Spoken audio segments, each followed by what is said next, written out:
We fight a variety of enemies in-game, but the lore has tons of species most people have never heard of. Creatures that evolved from herd animals, those who were uplifted by the Traveler, others who were made completely of energy and thoughts. Welcome Guardians, let's take a look at these crazy species you never see in-game.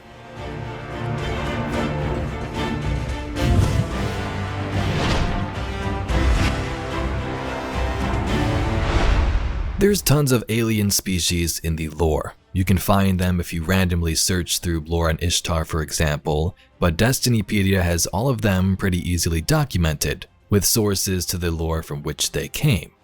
Today, with the help of Destinypedia, let's take a look at the enemy races, or just the alien species you never knew existed.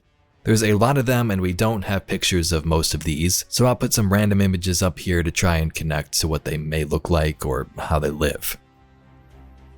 The Ammonites were a spacefaring civilization of bony, six-armed cephalopods blessed by the Traveler. They flourished on the moons of the gas giant Fundament until they were destroyed by those early Hive. Their advanced society utilized paracausal technologies from the Traveler, and they were protected by the Leviathan creature found in the Books of Sorrow. The Ammonite fell into a brutal war that ended with their annihilation and the Hive's colonization of their moons. For the first time, the Ammonites broke us. Hordes of my brood lay rotting in tribute. And the fetter of weakness was upon us. But our enemies have made stars of their own. Their cruel admiral abandons the battlefield to attend their frail Leviathan. They would live in peace without first killing death. We shall reward their insolence without mercy. Go forth, my brood. Devour their Leviathan. Become their extinction and make temples of their corpses.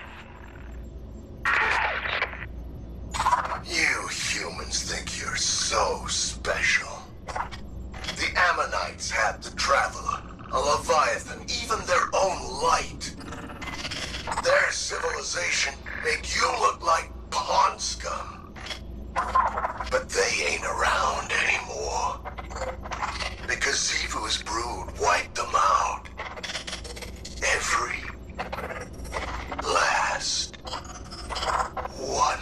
The Harmony was an advanced species also under the Traveler's protection, thriving around a black hole enhanced by the Traveler and the Gift Mast. The Gift Mast was a large structure created by the Traveler, kind of reminds me of this concept art, and some believe it was a weapon that the Harmony used. Though it was not enough and they were decimated by Oryx and the Hive during a long conflict. The Harmony utilized their black hole to create devastating weapons and made pacts with the Ahamkara. Their efforts fell short though against the Hive's relentless onslaught, leading to their civilization's downfall and the tragic end of their species. Kaloranda is not described as a species, but as a ringed world targeted by Rulk for conquest. I tried to find information on this one, but there wasn't too much. This planet was characterized by its yellow haze and ruby clouds, was destroyed by Rulk as part of his destructive endeavors. He wouldn't destroy this planet for no reason, so I'm guessing the Kaloranda were also a species. The Krill were basically just the Hive before they took the worms.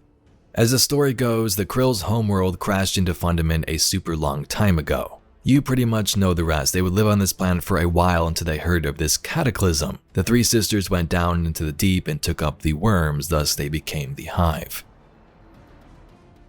The Kugu were a unique species that evolved from herd animals, connected symbiotically with creatures called jaw beasts. We talked about the story and lore of the Kugu just this past week. They would visit death groves on their planets, die and then be reborn through darkness and consciousness. They had a leader named Tikal who saw visions of their impending doom and would lead them into their final battles on the planet of Set and evacuation of the world after the Hive's decimation. They found out that their mystical mountain they worshipped on their planet was actually a pyramid ship. And although they used their forces of darkness to strike at the pyramid in space one last time, it wasn't enough and Savathun's Hive destroyed them all. The Taishi Bethi have to be one of the coolest ones here. They're also known as sun ravens, and they were an avian species native to the planet Taishi Beth. They also had their advanced spacefaring civilization and architectural marvels like orbitals and star webs.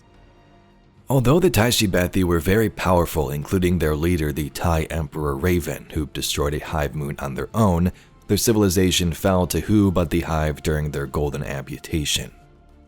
The turning point there was when orcs arrived, transformed the Emperor Raven into a Taken, the perfected Raven, and rampaged across their whole planet, basically killing everyone.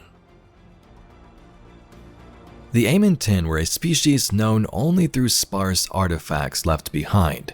This includes a scroll and a ritual mask, both can be found in-game. These hint at their four-eyed appearance and humanoid face. Not much else is known about this mysterious pact of aliens other than the appearance we possibly see here and the artifacts left behind like ancient scrolls. Next up, some species who were wiped out by Ralk. The Oslid, an extinct insectoid species, saw the end of their civilization under the influence of Ralk, disciple of the Witness, who steered them towards a warlike existence to serve the purposes of the Witness and the Darkness. Many species fell under this control of the Witness and its disciples, like the Oslid and also the Hive, which we saw in Witch Queen. It's unfortunate that we don't get to hear more about these species like the Oslid and what they looked like, but we know some of the engagements they were tangled up in. The Lubraians were a civilization native to the planet Lubrae, marked by a unique ecosystem under the light of a Saphiric sun and shadowed by an umbral sun. The story of Ralk and his people is actually pretty intriguing.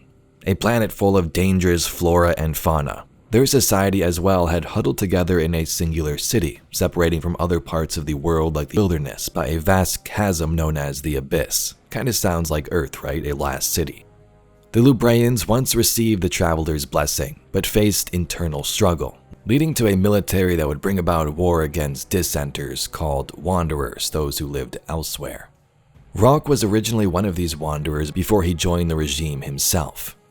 In the end, he would bring about his civilization's own destruction, destroying their world and becoming the last known Lubraian, the first disciple of the Witness. The Upended. A title suitable for that which turns worlds upside down.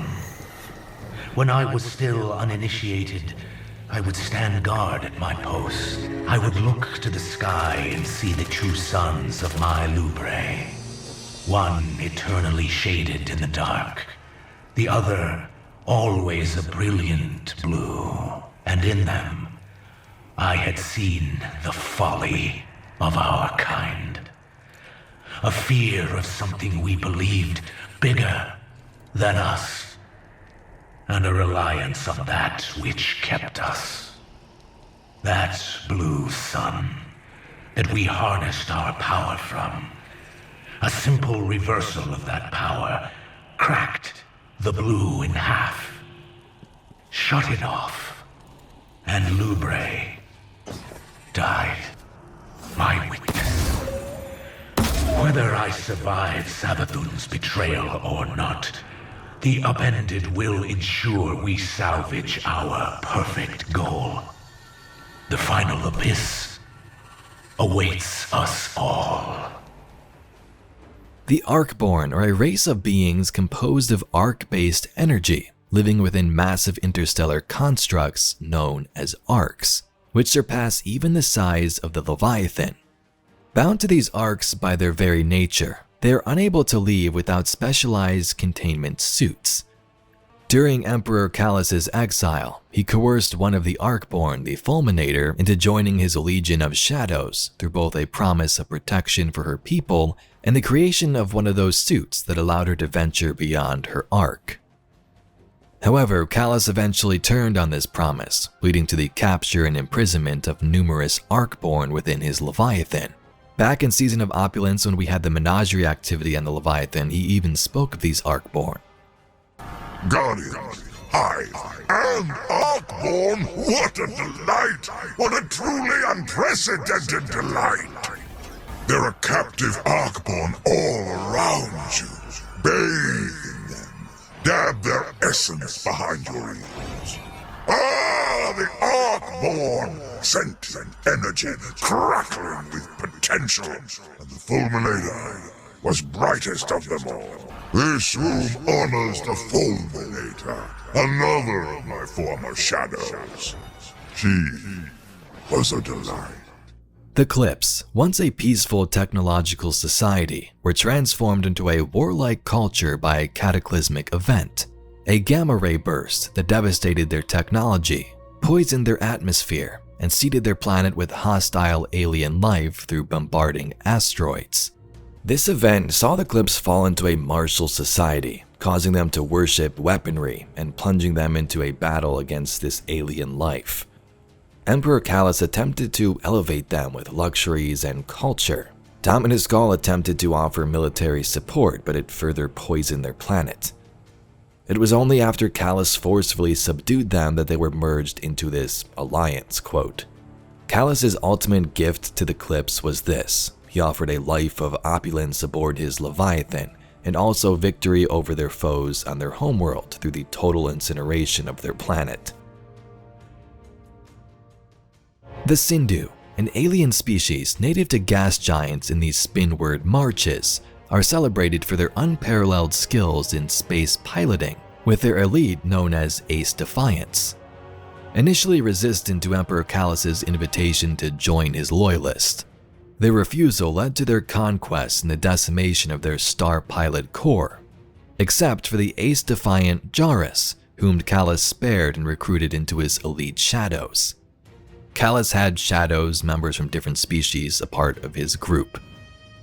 Now integrated into Callus's loyalists, the Sindhu were granted a new fleet of golden interceptors, allowing them to showcase their exceptional piloting skills to defend the Leviathan, proving their worth to Emperor Callus in joining his forces.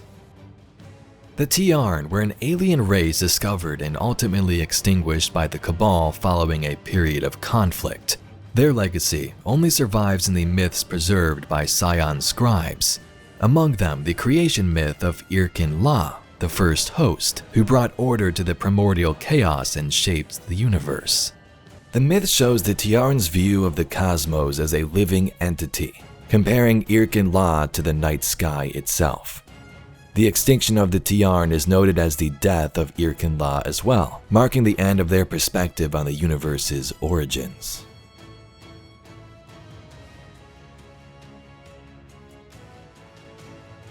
Next up, client or associated species of the Ecumene. The Dakawa, a spacefaring species and client of the Ecumene, became one of the Hive's earliest victims despite their advanced civilization known as the Dakawa Nest. They engaged in a century-long conflict with who but the Hive, during which they discovered a ship harboring the krill Teox in cryostasis. Teox's knowledge and intelligence on the Hive and their motivations offered the Dakawa some hope. This effort was shattered when Oryx the Taken King would arrive and wipe them without a trace. They fought for 1,000 years, and even Teox's guidance was not enough. Any information the Krill Mother could provide was no match for the once 3 heirs of the Osmium court. The Ecumene, an interstellar government comprised of multiple civilizations, was really a beacon of peace and technological marvel in this ancient galaxy.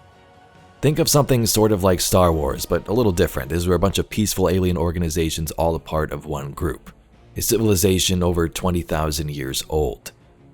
Known for their use of darkness in peaceful ways mostly, culture and technology were highly advanced. They had what was called war angels and were capable of planetary destruction with ease.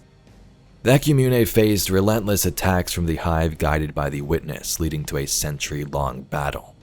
They did succeed with their weaponry and alliances for a time, pushing back those ruthless invaders. The turning point, though, came when the Taken King mastered the power to take. The Ecumene was utterly annihilated, leaving behind only the memory of their existence and remnants of a once peaceful darkness-based society. The Aphelion remained one of the most scary and mysterious species in all of Destiny. They were encountered by the Awoken and documented also by Callus's loyalists. There were some strange incidents involving the Aphelion that resulted in numerous awoken casualties, including the crew of the RSS Amistris and 3 Techians, with Sirido notable as the only survivor of an encounter with them.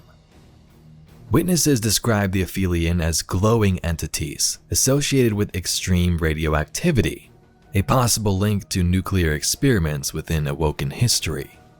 The Aphelion were extremely lethal, capable of destroying entire worlds in the blink of an eye. Their records were housed in the Cabal's Athenium World X, an ice planet, one of many Cabal worlds where repositories of information were stored. This could be the same species the Drifter encountered on his expedition with his crew, light-suppressing creatures that killed most of them, allowing Drifter himself to escape. The Jovians, a mysterious and altered humanoid species, dwell in the distant regions beyond the reef. Originating from humanity, their transformation was far more radical than that of the Awoken, with implications that 9 were instrumental in this change. The Jovians are suggested to have had a choice in their metamorphosis. Zur is a representative of them. He speaks of an existence intertwined with cellular memories of a bygone era and the origin from cosmic dust. The Jovians, like the 9, are a mystery, and I believe he's the only known Jovian we've come into contact with. Asa the Worm was introduced in Season of the Deep. She belongs to a primordial species linked to the evolution of the worm gods. Think of it kind of like the Krill's transformation into the Hive. Asa is a worm before they became the worm gods, the ones you see in Fundament. Originally from Fundament though, her kind succumbed to the Witnesses' philosophy, turning them against each other to ascend through that sword logic. Some of these worms fell to the Witness, some became worm gods, but Asa fled. She worked to prevent those early Hive from discovering the worms, but eventually billions of years later fled to Sol System, crash landing in Titan's methane oceans where she remained hidden. In the new Final Shape lore, we learned of the Noesis civilization, which seemed to be highly interconnected through a noosphere, a concept which describes a sphere of human thought. In the new lore's context, a vast shared network of consciousness or collective intelligence where thoughts, memories, and experiences are instantaneously shared among the Noesis. The species themselves are not described, but their ability to share this collective consciousness, they are significantly different from humans. They may just be these thought forms that exist. One day the Witness would arrive and destroy their entire species. You can learn more about the Noesis in some of my recent videos. You then have some other oddballs like Nezarec. We don't know Nezarec's exact species, but he does share similarities with characters like Ralk, but also Scions and their abilities. Nezarec was ultimately chosen as a disciple of the Witness and became that final god of pain. We encountered him in the Lightfall expansion. The Witness, a paracausal entity wielding the darkness, originated from an ancient humanoid species that flourished billions of years ago. The species, once living in a golden age brought about by the Great Machine, their gardener. They eventually sought deeper meaning though. Their philosophical quest for a final shape, an ideal state of existence in the universe's perfection, led them to discover the veil among the stars and start their journey into the darkness. Believing that darkness could help them achieve this ultimate order, the entire civilization merged their consciousness into a singular entity through a dark ritual involving the veil, creating the Witness. This newly formed being, now embodying their collective will and the power of the darkness, embarked on an eternal crusade to confront the Traveler and manifest the final shape across reality. Final Shape lore mentions a species called the Urhithmia. Not much is known about them other than the fact that the Witness learned that the Traveler blessed them, so they were annihilated. One that interests me a lot though is the Ancients, and this is tied to Awoken lore and the Dreaming City. When Marasov came back to Sol and began building the Dreaming City, she came into contact with these Ancients who spoke to her through 3 of her Techians at the same time. They said, "Who are you who builds a hidden city here in our thoughts?" She said, "I am Marasov. Who are you?" The answer came at once. Wrong. It is the Ekpriosik. We are the nothing space fabric.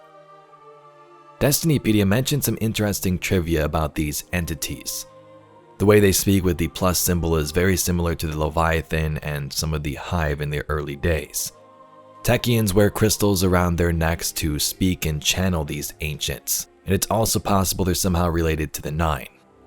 Beyond that, we don't know much. If you'd like to see a full video on the ancients, let me know in the comments. Anyway, Guardians, that's all we got for today's video. There's tons of awesome species in Destiny's lore and stories, and this video contained most of them. I tried to find all I could. A couple could have slipped through the cracks, but be sure to let me know in the comments. If you'd like to see some more Destiny lore and mysteries just like this video, please be sure to subscribe to the channel. I thank you very much for watching, and I'll catch you all in the next video.